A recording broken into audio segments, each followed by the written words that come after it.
Amaria, welcome to the channel. Hi, happy to be here. What we're going to do today is we're going to talk through your budget. We're going to talk through some of your net worth, your assets, whatever debt you're in, and we'll see if we can make some retirement projections at the end. Does that sound good?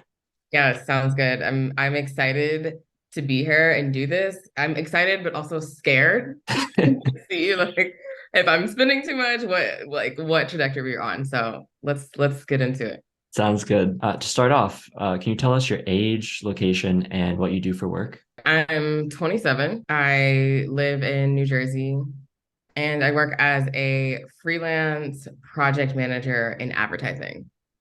What do you do as a freelance project manager in advertising? That's a great question.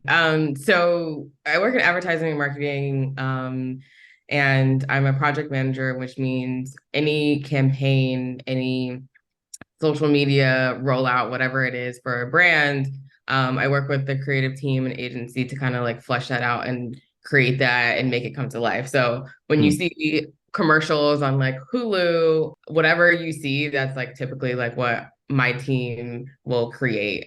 Even if you see like social media campaigns, like different ads that brands are feeding you, that is essentially what we do.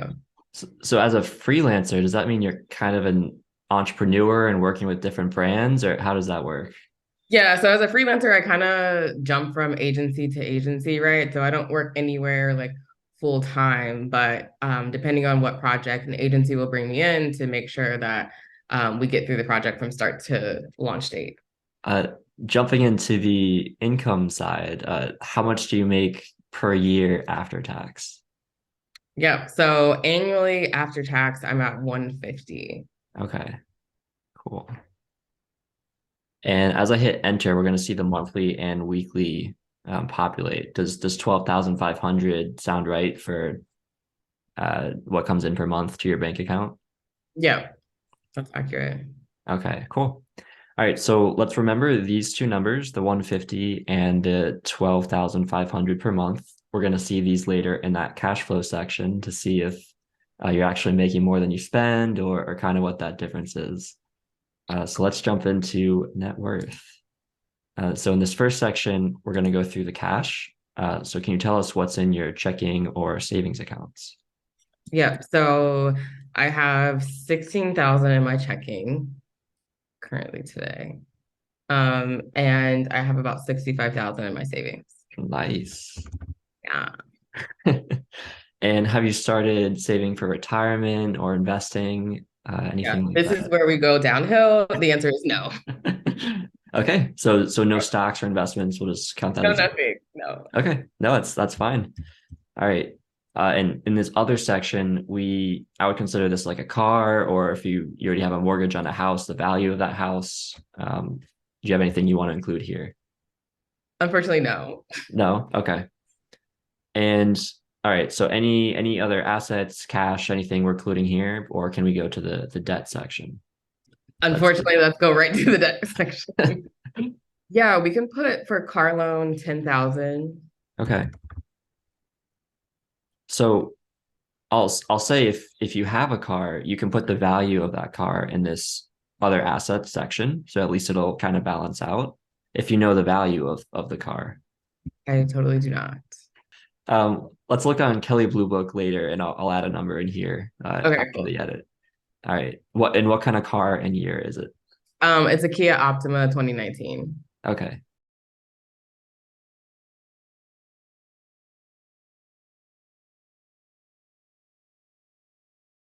Any student loan? Um, yes, unfortunately. So I have about $50,000 in debt and student loans. Okay. No mortgage. No mortgage. Any credit card debt? Now, for credit cards, I just pay my credit cards off at the end of the month. So I'd say no. Nice. Yeah, perfect. All right. Any other debt that we haven't included so far? Um, no, that's it. Okay, cool. Well, this gives you a little bit of that finance snapshot or that picture of your assets and debt at this point in time. So right now you have 81,000 in assets plus a car and about 60,000 in debt. So right now the net worth would be 21,000. What's your first reaction? Did you already have a sense of these numbers, or how does this look to you? No, it's definitely different seeing it on like paper. Like Yeah. you get your checks Yeah. every 2 weeks, whatever, and you're like, oh, okay, this is great. You see your savings account, everything is great. But then, the when we get into the debt, you're like, oh, this is a lot of money in debt. And do you know the interest rates for the car loan and the student loan? I'd say probably around 3 and 4%. So I'd say 3% for the um car loan and probably 3% as well for the student loan. Okay. And for the minimum payment or the payment that you are paying per month on each of these, do you know what those numbers are? Yeah, so for the car, I'm at 291. I guess we could round up to 300, but 291. And then for student loans altogether, I'd say about 400 per month. This is per month, correct? Yeah, per month. Yeah. Okay. So yeah, to see that sum, we have a little under 700 or 691 is that minimum payment amount and Mhm. 60,000 in total debt. Next, Like, we'll get into expenses or your budget for the month. oh Lord. Okay. So let's see how this goes. The first big ticket item is usually rent. What do you pay for rent? Currently, and this is where the like difference between South Jersey and North Jersey comes in. So I pay 1,500 a month for an apartment, a Okay, two-bedroom apartment. cool. Unheard of in New York, though. And I think you mentioned you're moving to the New York area, right? Yeah, so that number will be drastically different. How about for utilities? I'd say in all, like probably $100 a month. Okay. And automotive. Let's see, let's do some math here. So I'd say $100 in insurance Yeah. plus 120 for maybe gas. I work from home, so don't really spend that much in gas. So Okay. I'd say 120 a month for gas, maybe. It's probably on the high end. And then for the car loan, that's where that 291 comes into play. Okay. So 511 for auto. How about groceries per month? It's so disgusting to see that number. Groceries per month, I cook quite a lot, so um I'd say 200. Let's put $200 a month for Okay. groceries. That's not too bad. How about a phone bill? Phone bill, I'm at one, let me look up that number really quick. 115 a month. Medical insurance. So as a freelancer, are you usually on a company's insurance plan or do you have to pay that yourself? No, so that's one thing about freelancing is you, depending on the company, some companies allow freelancers to get medical benefits. But unfortunately, right now, I just hopped off my parents literally January 1st. So there is no medical expense right this second, but there will be, but zero for now. Okay. And we're still in the needs section, but any other items we should be including here? Yes. Definitely all the beauty expenses. Now, Yes. Ryan, this number may like be a shock to you, but when it comes to hair, nails, lashes, all the things, I could probably say that I spend, sorry, let me look up my number. I probably spend like $400 a month when it comes to like all the beauty stuff. Okay. It's more than I spend on groceries. Yeah, I see that. And 200 seems pretty low for groceries. Do you think if we jump down to restaurants, how much you eat out or go to bars, what would that budget be? Yeah, and actually, like with given inflation, I feel like maybe groceries is a little bit much. Like maybe we can bump that up to like 300. Okay. When it comes to restaurants, it just really depends on the month. Like, but I guess I would say probably a month, two 200. You don't sound too confident. Because it really just depends. There'll be months where I'm like not really Yeah. eating out, and then there'll be months where like I am. So it really just depends. Like, Okay. So if okay, so let's just do 200 for that. That's your average. yeah, that's probably low, but probably How low. about entertainment? So whatever you like to do for fun. Um, yeah, this is mainly like going to get drinks with friends. per month. I guess that's kind of also like maybe 200, 250. Okay. How about shopping? So stores, is that separate budget from the beauty that we had in the needs? Yeah, it is. Yeah. But I think at that point it's probably like 150 per month. Okay. That includes my like impulse Amazon purchases, my impulse Yeah. like Shein and Fashion Nova addiction. That's what that Okay. is. For the any other wants that we haven't included, if you wanted to give a number for everything else. Yeah, I think other would just be like have a lot of friends and their birthday comes around type of thing, like any gift giving, like Mm-hmm. just throw an extra like $75 in there for like Okay. that thing. All right. So we've seen this number add up all these numbers as we put them in. Does 3,600 a month sound about right for how much you're spending? Unfortunately, yes. Okay. Well, let's remember this 3,600 number and let's remember this 12,500 and this 150. And we're going to get into the cash flow. Cool. So cash flow is bringing in that income for a month after tax and the expense. So for me, this seems like you have a huge cash flow. Does this seem right to you right off the bat? Definitely, yeah. Cool. All right. So you It's why have, my savings is kind of like I try and put a lot into my savings. yeah, okay, makes sense. So let me expand this to an annual view. And we see your after tax of 150 minus your 43 of expenses per year. Maybe that'll ramp up when you move to New York and the rent will impact Yep. things. But right now there's a cash flow of over $100,000 that can go to your savings towards paying down that debt or to retirement savings.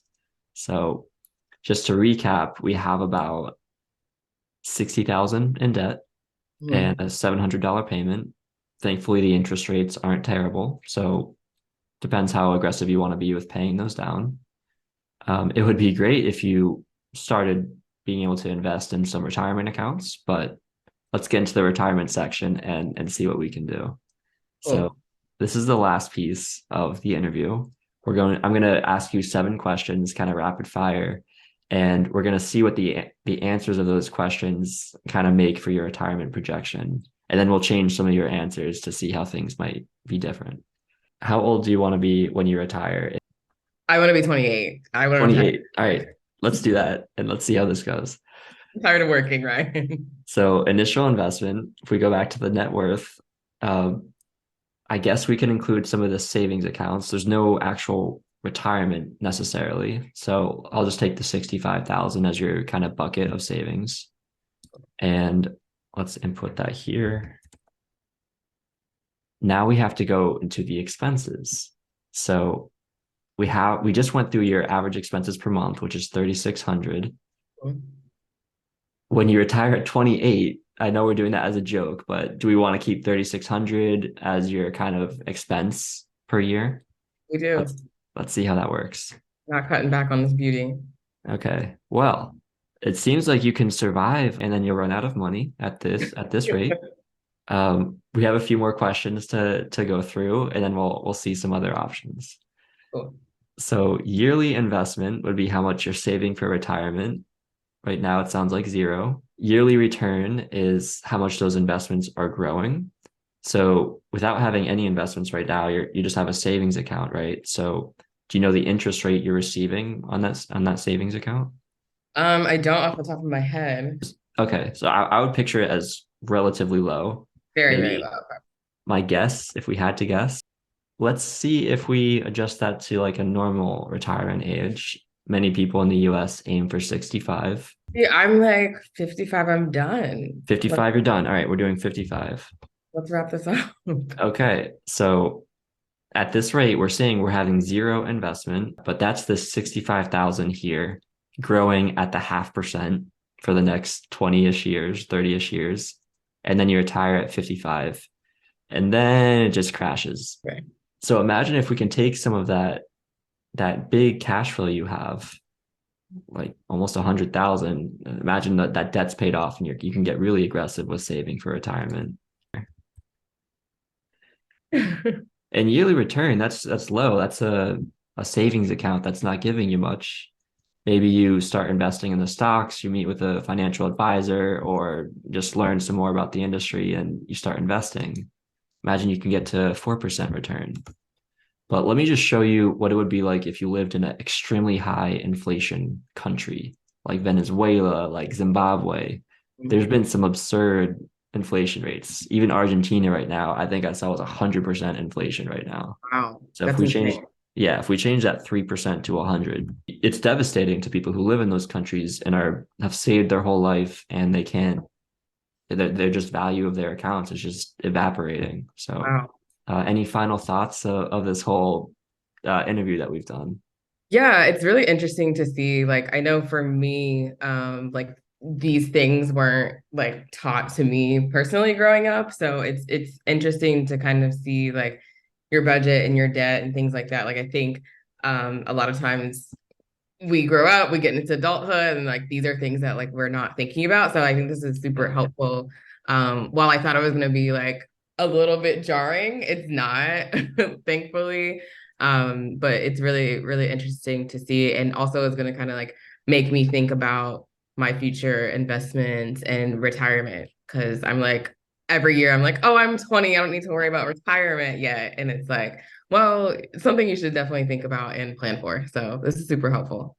Awesome. Well, I want to thank you for coming on the channel and would love to have you back in a year or two and see how you're doing. Yeah, we'll do like a check-in, Yeah, like the doctor does. It'll be like a sounds finance great. Sounds check-in for great. sure. Thanks, Ryan.